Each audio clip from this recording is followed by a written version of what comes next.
Today we are discussing about time independent Schrodinger equation.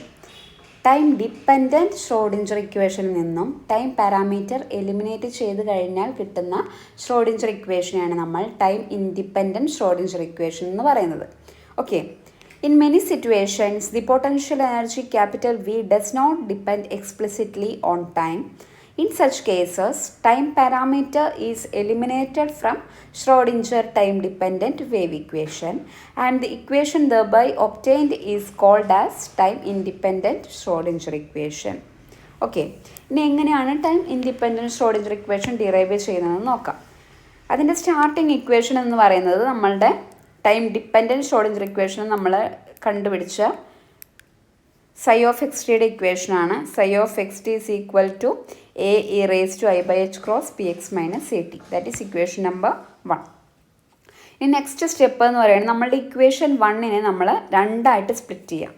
നമുക്കറിയുന്ന കാര്യമാണ് e raise to x plus വൈനെ നമുക്ക് e raise to x plus വൈനെ നമുക്ക് e raise to x into e raise to y എന്ന് നമുക്ക് എഴുതാമല്ലോ. അതുപോലെ തന്നെ ഇവിടെ എന്താണ് e raise to I by H cross P x minus E t a നമുക്ക് എന്താണ് size equal to a E raise to I by H cross P x into a raise to I by H cross minus E T നമുക്ക് split ചെയ്ത് എഴുതാം. ഇതാണ് next step എന്ന് പറയുന്നത്. ഇനി ഇത് total psi of X T ആണ്. അതായത് ഇതിൽ എക്സിൻ്റെ പാരാമീറ്ററും ഉണ്ട് ടിയുടെ പാരാമീറ്ററും ഉണ്ട്. അതിൽ എക്സിൻ്റെ പാരാമീറ്റർ മാത്രമാണ് ഈ A E raise to I by H cross P X എന്ന് പറയുന്നത്. അതിനെ നമുക്ക് സൈ ഓഫ് എക്സ് എന്ന് എഴുതാം. ടീനെയാണ് നമുക്ക് കളയേണ്ടത്, അതുകൊണ്ട് ആ ടീയുടെ ടേം അവിടെ തന്നെ വെക്കുകയാണ്. ഈ നെക്സ്റ്റ് സ്റ്റെപ്പ് എന്ന് പറയുന്നത് psi's equal to psi of X A E raise to I by H cross minus A T. That is equation number 2. ഇത്രയും മനസ്സിലാക്കി കഴിഞ്ഞാൽ പിന്നെ ഭയങ്കര സിമ്പിളാണ്. ഈ സൈ ഇപ്പം നമ്മളിവിടെ കണ്ടുപിടിച്ച സൈ നമ്മൾ ടൈം ഡിപ്പെൻഡൻറ്റ് Schrodinger ഇക്വേഷനിൽ നേരിട്ട് അപ്ലൈ ചെയ്യാം. നമുക്കറിയാം ടൈം ഡിപ്പെൻഡൻറ്റ് Schrodinger ഇക്വേഷൻ എന്ന് പറയുന്നത് i h cross dow psi by dow t is equal to minus h cross square by 2m dow square psi by dow x square plus V psi ആണ്. ഈ equation നമുക്ക് observe ചെയ്താൽ നമുക്ക് മനസ്സിലാവും ഇവിടെ ഒരു സൈ ഉണ്ട്, ഇവിടെ ഒരു സൈ ഉണ്ട്, ഇവിടെയും ഒരു സൈ ഉണ്ട്. അപ്പോൾ ഈ സൈ കാണുന്നിടത്തൊക്കെ എന്താണ് നമ്മളുടെ ഇക്വേഷൻ 2 നമ്മൾ അപ്ലൈ ചെയ്യാം. അപ്പോൾ equation 3 becomes i h cross dow by dow t സൈഡ് സ്ഥാനത്ത് psi of X E raise to I by H cross minus E t that is equal to minus h cross square by 2m dow square by dow x square സൈഡ് സ്ഥാനത്ത് psi of X E raise to I by H cross minus E t plus v സൈഡ് സ്ഥാനത്ത് psi of X E raise to I by H cross minus E T. Next step എന്ന് പറഞ്ഞാൽ നമ്മളിതിനെ differentiate ചെയ്യാം. ഇവിടെ L H എസിൽ വിത്ത് respect to T ആണ് നമ്മൾ ഡിഫറൻഷ്യേറ്റ് ചെയ്യണത്. നമ്മളുടെ ഈ ബ്രാക്കറ്റിൻ്റെ അകത്ത് psi of X E raise to I by H cross minus A T ആണ്.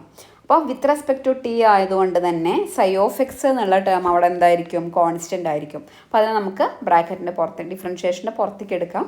അപ്പോൾ എന്ത് വരും i h cross psi of x common എന്നിട്ട് എന്താണ് dow by dow t of e raise to I by H cross minus E t. അതിനെ ചെയ്യുന്ന സമയത്ത് എന്ത് കിട്ടും e raise to I by H cross minus E t into i by H cross into minus E.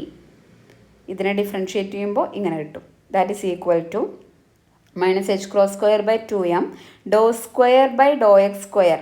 അതായത് with respect to x square ആണ് നമ്മൾ differentiate ചെയ്യണത്. ബ്രാക്കറ്റിനകത്ത് psi of X E raise to I by H cross minus E t ആണ്. അപ്പോൾ with respect to x square ആയതുകൊണ്ട് തന്നെ ടിയുടെ ടേം അവിടെ കോൺസ്റ്റൻ്റ് ആയിരിക്കും. അത് നമ്മളതിനെ പുറത്തേക്ക് എടുക്കുകയാണ്.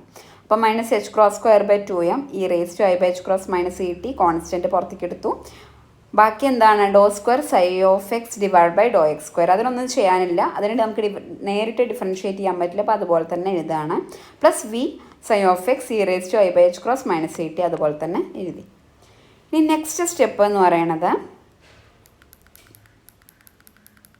ഇവിടെ ഒരു എച്ച് ക്രോസ് ഉണ്ട്, ഇവിടെയും ഒരു എച്ച് ക്രോസ് ഉണ്ട്, കട്ട് ചെയ്ത് പോവും.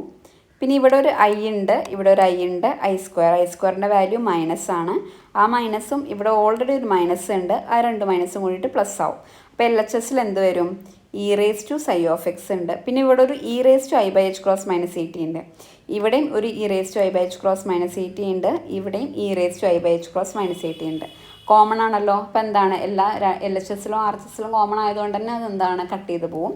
ബാക്കി എൽ എച്ച് എസിൽ ഈ സൈ ഓഫ് എക്സ് കിട്ടും, ആർ എച്ച് എസിൽ എന്ത് വരും? -h²/2m. ഇത് കട്ടായിപ്പോയി. ബാക്കി ഡോ² ψ/∂x² plus V psi of X. Okay, ഇനി നമുക്ക് ഈ മൈനസ് ടേംസിനെ ഇങ്ങോട്ട് കൊണ്ടുവരാം. അപ്പോൾ പ്ലസ് ആവും.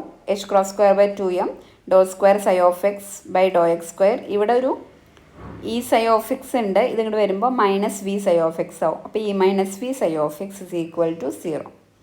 That is equation number 4. ഇനി ഇതൊരു ഡിഫറൻഷ്യൽ ഇക്വേഷൻ ആക്കാൻ വേണ്ടി നമ്മൾ എന്താണ്, ഇതിൻ്റെ റെസിപ്രോക്കൽ കൊണ്ട് നമ്മൾ മൾട്ടിപ്ലൈ ചെയ്യാണ്. That is 2m/h². Multiplying equation 4/2m/h². Then we get dow psi of x divide plus 2m/h². ഈ -v psi of X is equal to 0. ഈ ഇക്വേഷൻ ഒബ്സർവ് ചെയ്താൽ നമുക്ക് മനസ്സിലാവും ഇവിടെ ടൈമിൻ്റെ ഒരു പാരാമീറ്റർ പോലും ഇല്ല. അതുകൊണ്ട് തന്നെ നമുക്ക് ഈ ഇക്വേഷൻ എന്ത് പറയാം? ടൈം ഇൻഡിപെൻഡൻറ്റ് ഷ്രോഡിഞ്ചർ ഇക്വേഷൻ എന്ന് പറയാം. Okay, this is Schrodinger's time independent equation in 1 dimension or also called as steady state form of Schrodinger's equation. Okay, 3 dimensional ആവുന്ന സമയത്ത് എന്താണ്, ഈ ഡോ² സൈ ഓഫ് എക്സിൻ്റെ സ്ഥാനത്ത് del² സൈ വരും. del² എന്ന് പറയുന്നത് ഡോ²/∂x² പ്ലസ് ഡോ²/∂y² പ്ലസ് ഡോ²/∂z² ആണ്. അപ്പോൾ del² psi is equal to 2m/h². ഈ -v psi is equal to 0 in 3 dimension. Okay, this is time independent Schrödinger equation.